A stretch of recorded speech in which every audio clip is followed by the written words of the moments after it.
There is a particular kind of exhaustion that sleep cannot fix. It lies beneath the surface, quiet, persistent, invisible to everyone around you. It is not the tiredness that comes from a long day or a restless night. It is the weight of carrying something you were never meant to hold forever. It is the ache of gripping so tightly to a person, a version of yourself, a chapter of your life, that your hands have forgotten what it feels like to be open. This is the story of what happens when you finally let go.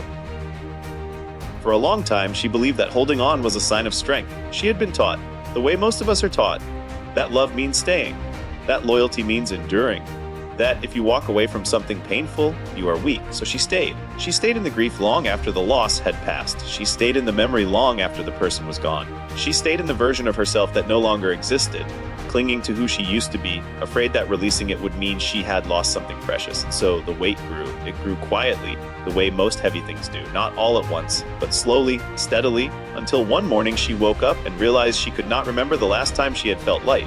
She could not remember the last time she had taken a breath that did not feel like effort.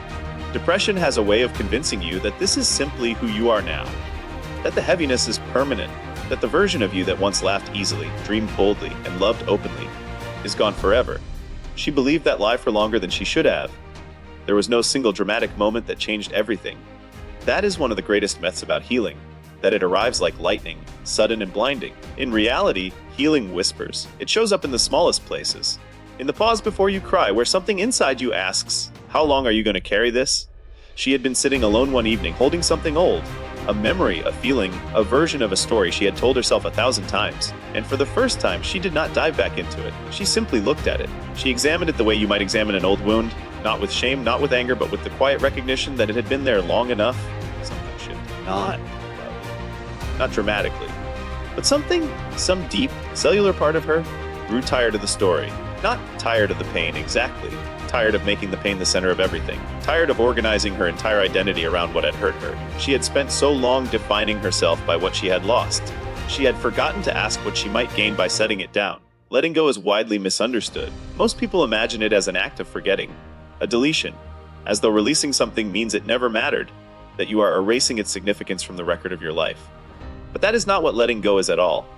Letting go is not pretending the pain did not happen.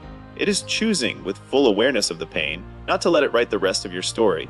It is not weakness. It is the most difficult act of courage a human being can perform, to stop fighting the past, to stop demanding that things had been different, and to turn, fully and deliberately, toward what is still possible. She did not wake up one morning healed.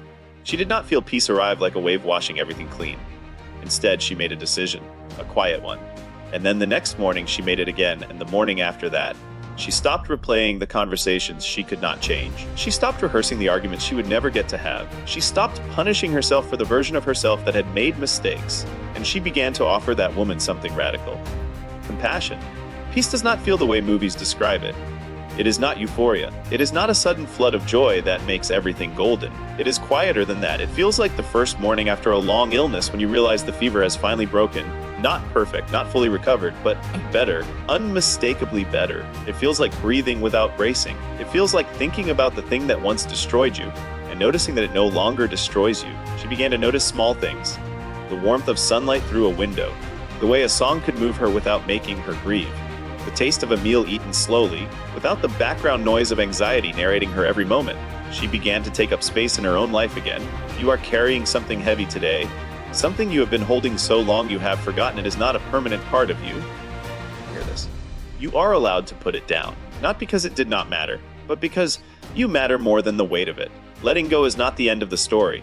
It is the moment the real story finally begins. The peace you have been searching for is not waiting on the other side of perfection or success or someone else's apology. It is waiting on the other side of the decision to release what was never yours to carry forever. Make that decision, not perfectly, not all at once, just today. That is enough.